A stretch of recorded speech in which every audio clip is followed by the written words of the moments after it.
We are wide open. We are wide open. Ladies and gentlemen, on a Wednesday, you are locked and loaded onto the hottest show in the streets.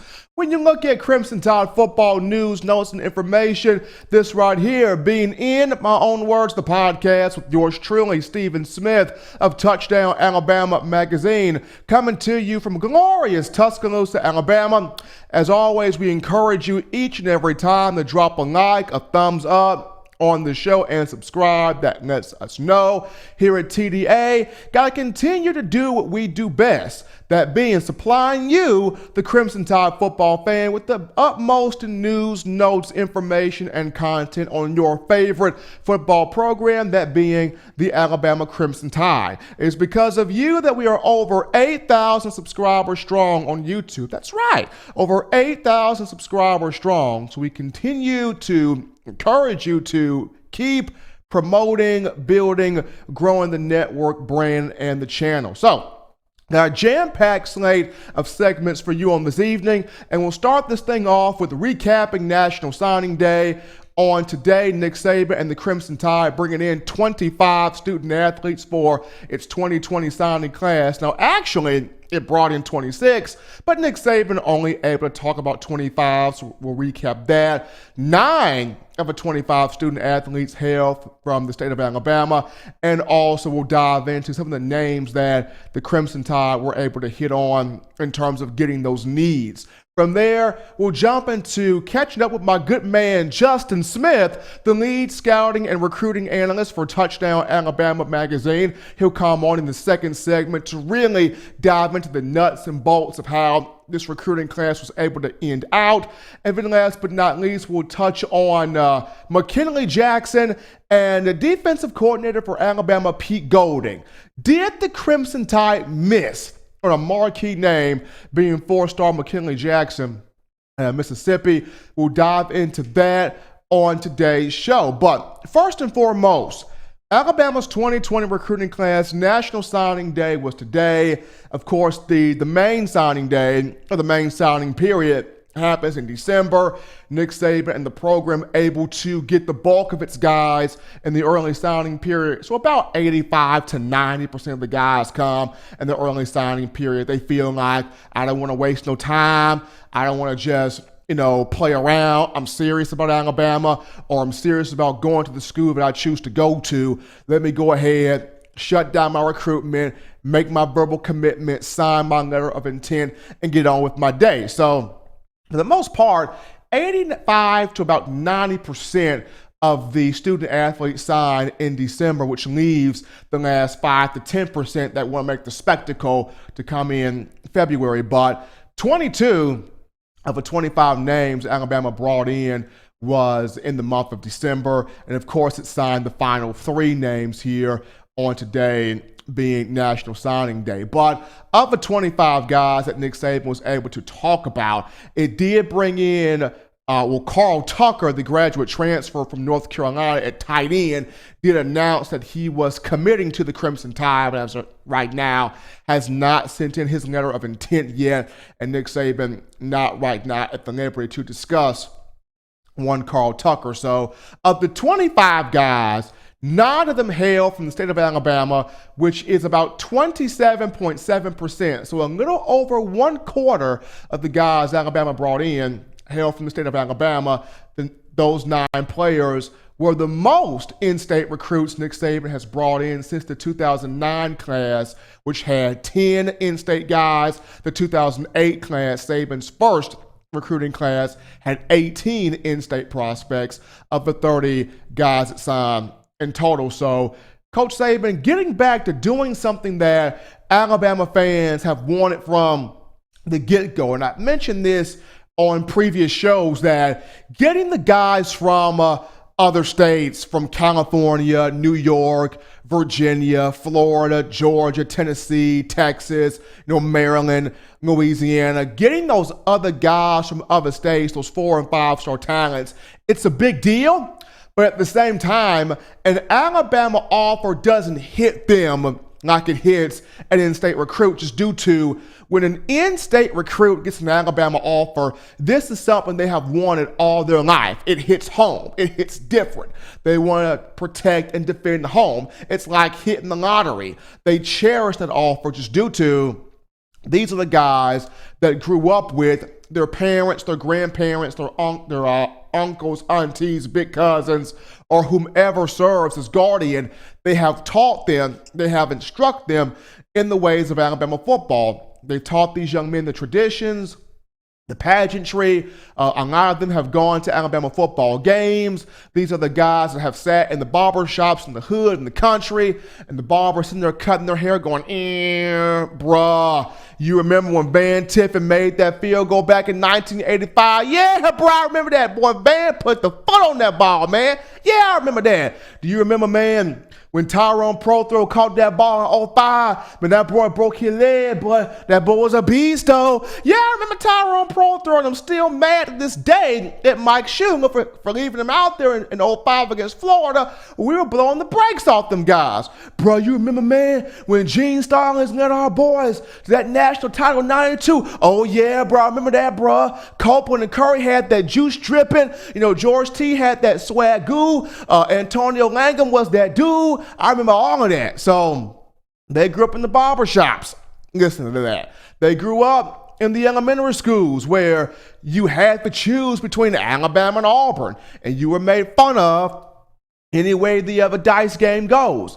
These guys were brought up in understanding the importance of the Iron Bowl rivalry, the importance of Alabama, Tennessee, the importance of winning national championships, the importance of winning Southeastern Conference titles. So getting an Alabama offer for the in-state kids, for the in-state recruits, for the in-state prospects, it hits different because it is different, and these guys want to protect homes. This was something that the fans want to see or desire to see Nick Saban get back to doing, and seeing how you got 9 of the 25 guys from the state of Alabama, a big deal there for the Crimson Tide. But just diving into a few names that the Crimson Tide hit on in terms of needs and really restoring the Bama factor here. Coming into this class, of course, Alabama had needs an outside linebacker with losing Anthony Jennings and Terrell Lewis to the National Football League draft.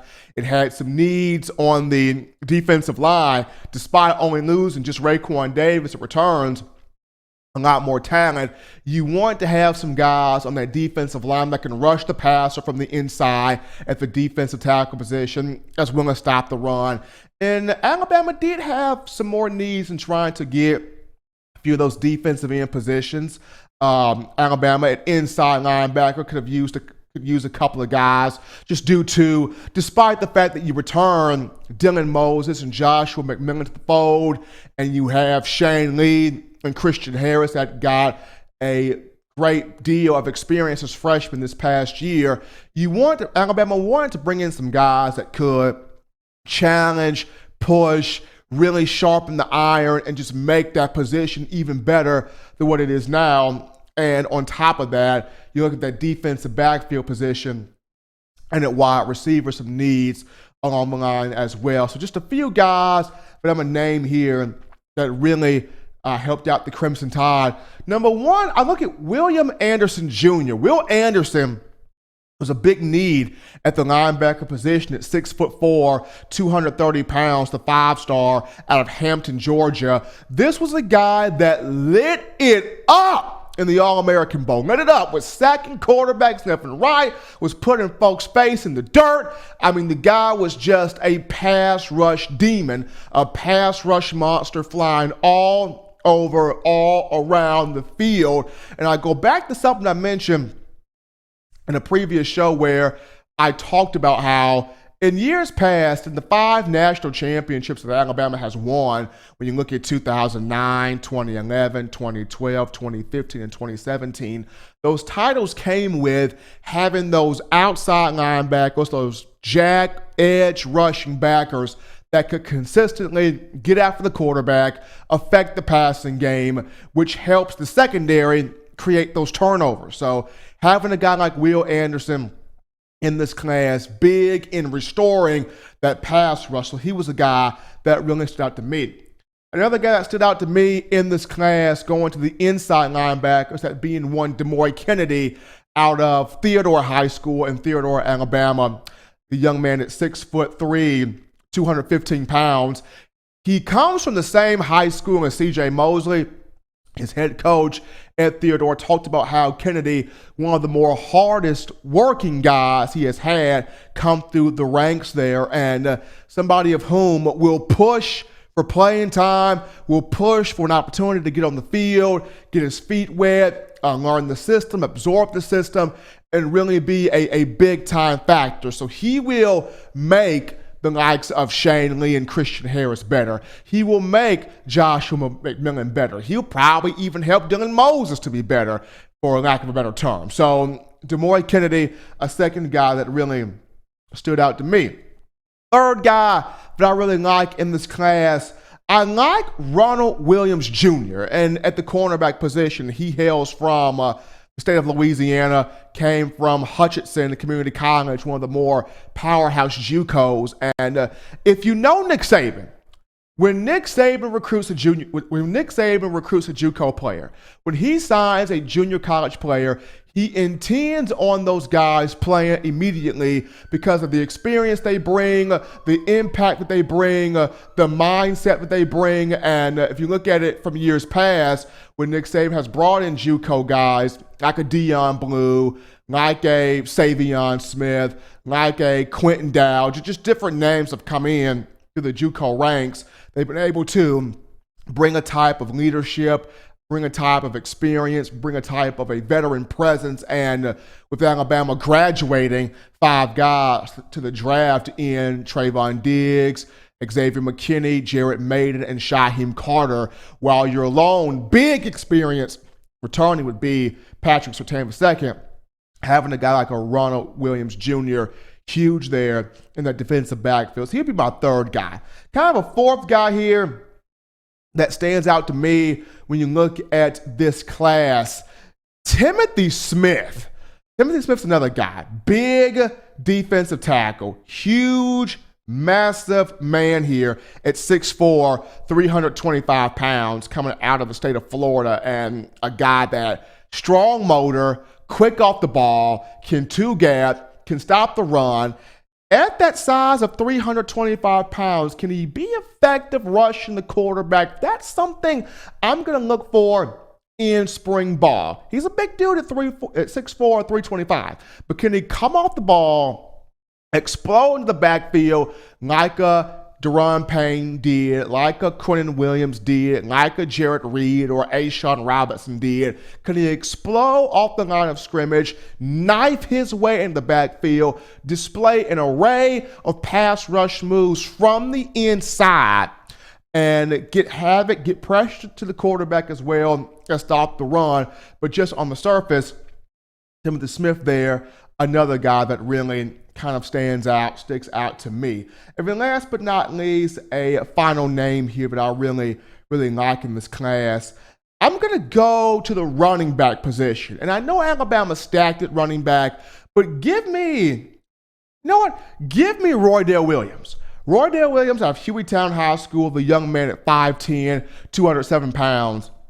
I got a chance to talk to Leonard Stevens of Step-by-Step Performance Training out of Birmingham, Alabama, somebody who has worked with quite a number of guys in the signing class and in the 2020 recruiting cycle as a whole. And Leonard Stevens told me, Steven, dude, Roydell Williams, I'm going to tell you right now, this kid, Adrian Peterson 2.0, AP 2.0 is Roydell Williams. Body is chiseled right now as a high schooler. He's got an NFL body right now. He's got an NFL mindset right now. He's a north-south back right now, and he's got a lot of ability to catch the ball out the backfield, to power his way through the tackle, shifty, built low to the ground, but a guy that will keep those feet moving, will hold that ball high and tight, Really want to see what my man Roy Dale Williams will bring to the table. But those are just some guys here that stand out to me. We're going to go to a break right now on the show. But when we get back, we sit down with my man Justin Smith of TDA. Don't go anywhere, folks. Just getting started. Coming back after this. Every sports fan deserves the proper representation. Whitwell Sports introduces to you the Title Towel. Wave that Title Towel in the air like you just don't care. In support of Nick Saban and the Alabama Crimson Tide. Only $9.99 and it lasts a lifetime. Head on over to whitwellsports.com and get your Title Towel today. Subscribe right now for the best in Alabama football content. You can also download the Touchdown Alabama Magazine app for your iPhone or Android. Also, if you're looking for the best in Crimson Tide news, notes, and information, subscribe to touchdownalabama.com.